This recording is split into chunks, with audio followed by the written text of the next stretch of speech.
Hey, I'm Maud Mosley. My pronouns are they, them, and welcome back to Tunes Tuesday, where today I'm sitting down with multi-state indie punk band The Weekdays. Hello, folks. Do you want to introduce yourselves? Hello. Hey, I'm. I can't believe I said hello first. Oh my goodness. I'm sorry. Hi, I'm Dustin. I use they them pronouns, and I'm just here. This is me, baby. Love it. I'm RB. I play bass and I sing, and my pronouns are they them. We are the weekdays for the cool kids. All of us are they. So yeah, it's pretty easy to assume there. But Can we do? Okay, I know this is like I'm totally veering off already. Oh my God. But can we do a cover of a Beatles song? No. And we would do the Eggman or whatever that song Yeah, was. yeah. I am they and we are they. I am they as you are they, and we are all days together. and we are all together. Yeah, Yeah, exactly. I hear you. Can we do that? No. Okay, if that happens, I need to hear it. I have to say, I know it's controversial, but I don't really listen to the Beatles. That's fine. That's fine. Don't worry. But in that moment, I would listen. I would listen to the non-binary Beatles cover. Yeah. Okay. Yeah. We're gonna do a non-binary Beatles cover comp. Amazing.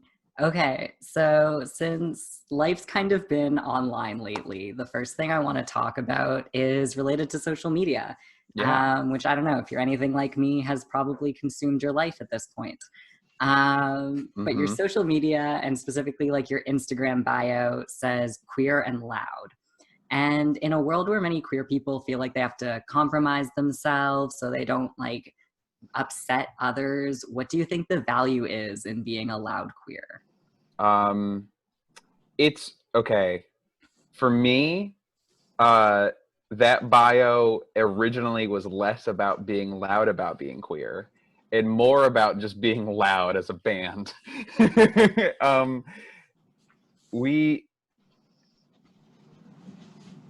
more this band has gone on, the more I've been more outspoken about being queer, and I think it's partially big to blame for Arby. Like Arby, I could blame for this.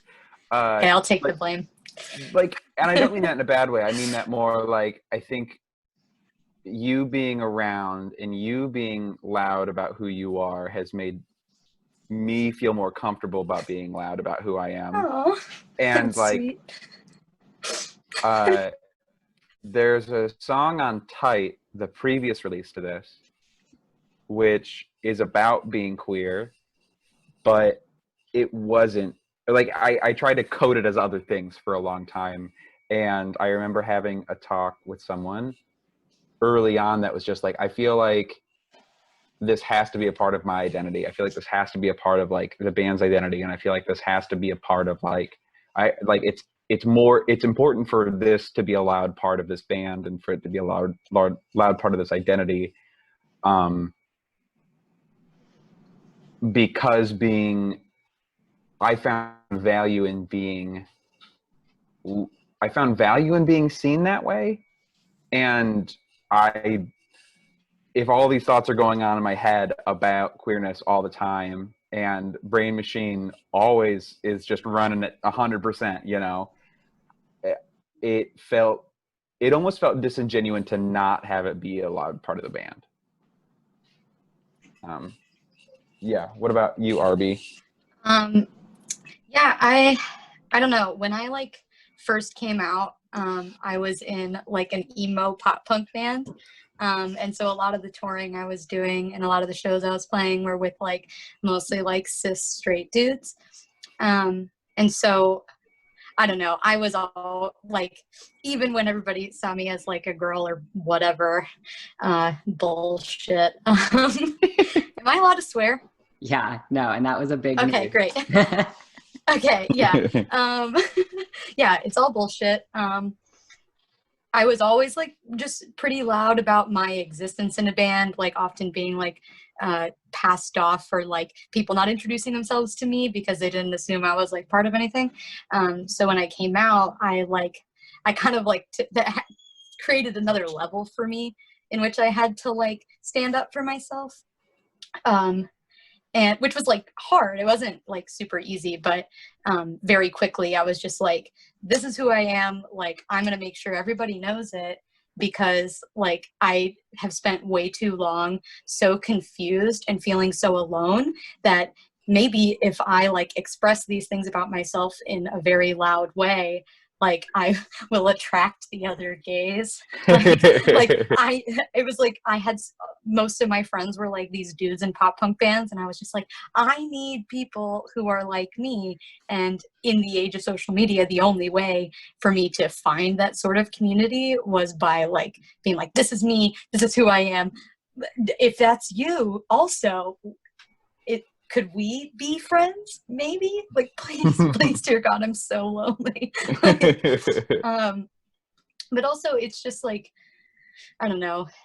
It has released so much like doubt and like shame from my life about, you know, the way I present myself and looking like a middle school art teacher. Like, you know, like if I'm like, if I look the way that I do, and people are like, oh, well, yeah, but like RB is like super gay, then it just like makes sense. And that's a lot easier for me. You can think I'm weird in any other way, but hopefully like being loud about my identity, like informs that in a way. Yeah. And shows you that I don't give a fuck if you think I'm weird. Like, yeah. Loudness is mostly about showing people I don't give a fuck what they think of me. I absolutely love that, and thank you both for sharing like so much of like your personal experience. I feel like I really related to you a lot, RB, like with lots of the stuff you were talking about, and just kind of like the sequence of those events. Except I'd say I'm less middle school art teacher, and more my goal is to be like Miss Frizzle. I was gonna say queer Miss Frizzle. Oh my gosh, like that's yes. redundant. Literally, I got dressed today and I was like, I look like goth Miss Frizzle. It's like, let's go, kids. Like, we're going to the cemetery. I absolutely love that. Yeah. Oh my gosh. Okay, so then obviously you recently released a new EP, The Fabric of Our Lives, on October 30th, so I have to bring that up. Mm-hmm. And it's described as a low fantasy story of a bard and a botanist in a failing marriage. Yeah. And something I noticed in the song lyrics is that there are few clues to the genders of those in this relationship. And I was wondering if this was done on purpose, and if so or if not, do you have any expectations for the assumptions listeners may be making? We were very clear to not gender either of the characters. And in all of the anything written about it, like any of the press about the record, we were also very clear as to never gender the characters. The seamstress is gendered. I was gonna say, yeah, it seems like we've really taken care to like, not that, you know, people who don't identify with genders can't play certain roles, but I think for us it was like very important for it to be a story that like, not that transcends gender, but that like anybody can relate to any of the roles. And I think the only reason that we even gendered the seamstress is because Jess uses she, her, and like that's like her role. So I think for her to like fall into that role, it just makes sense. And you know, in a perfect world, like everybody plays roles that are representative of them.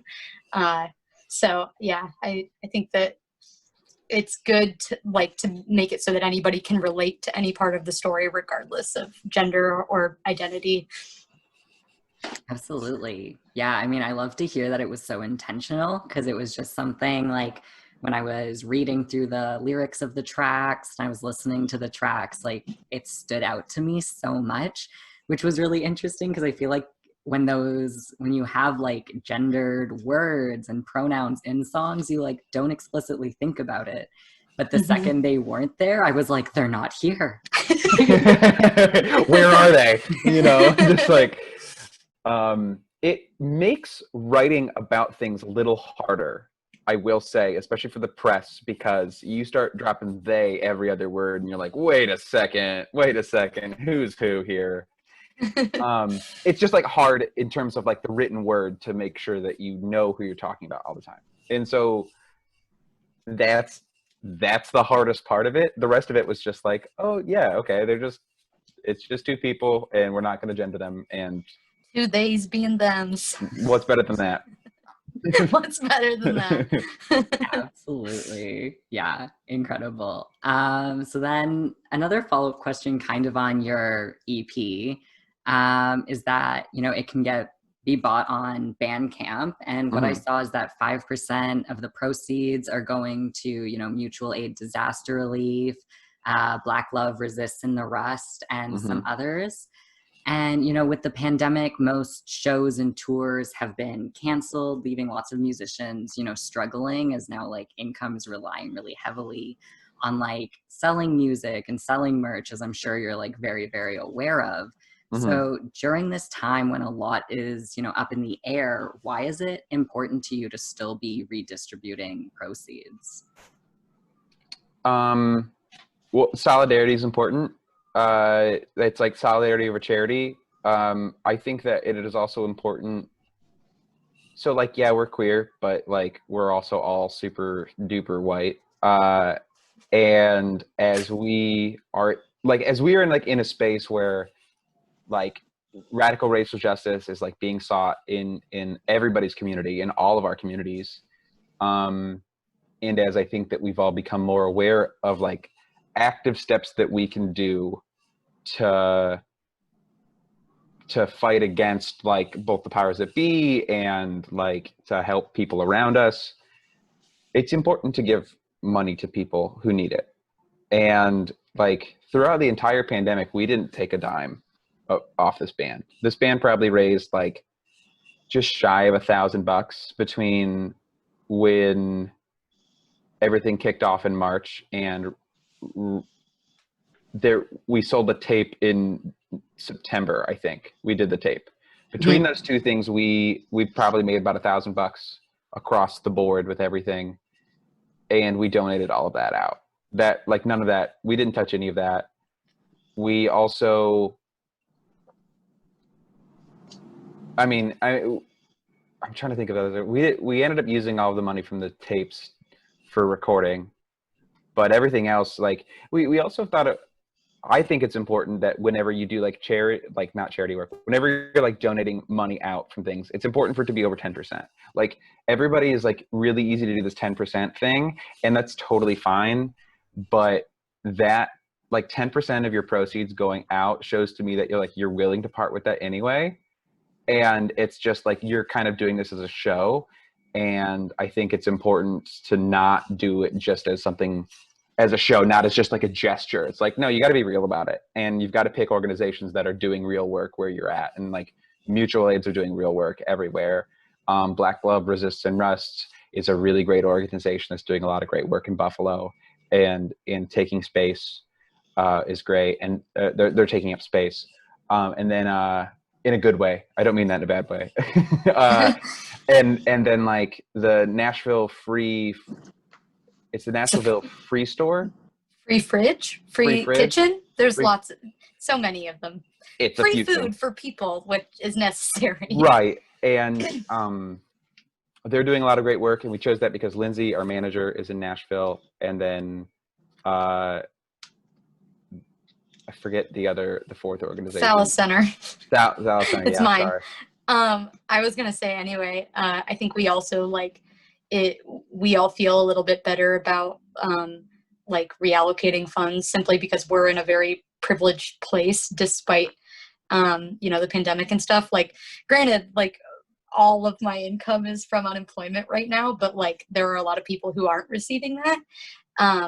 And I know that like I can survive on that. Like I am very privileged to be in a place where I have like cheap rent and I can like handle all of my bills with that. And we're not like in the place that we were previously, where like we were on tour and needing to like use money from the band to like sustain ourselves. Like I'm not working, but like Dustin is working and like Alex is working. So it doesn't really like, we don't really necessitate like taking those funds right now. And yeah, also, yeah, for the South Center, like they are like a LGBTQ community center in Lansing, and they like obviously aren't doing like in-house programming right now, but they need so much money to like keep the lights on so that when they are able to do that in-person programming, they can just pick right back up where they left off and not have to like switch to like wholly like online. And they've been doing tons of work with, I don't know, people who are struggling with all of this, as so many people are. So yeah, that very near and dear to my heart because they serve a lot of people around me. Yeah, that's really it. I don't have more words. I could have made that into like a nice conclusion, but really, I just think like we are in a very good place to be able to reallocate money that we're given, and I think it's important to do so. Yeah, especially with organizations that like allow people autonomy. Yeah, you know, and that like, are local to us too. Like right. we're all like, you know, trying to do stuff within our own communities. Yeah, solidarity forever. Yeah.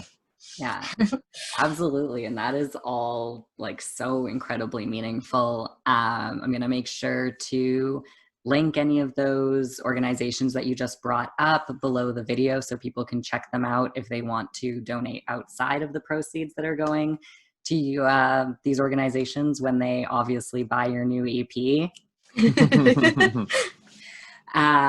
But also I hope like that conversation also inspired people to, you know, check out their local like mutual aid organizations and free fridges and stuff, because it's great to, you know, redistribute that to other ones you find, but also, you know, support the people and communities in your area.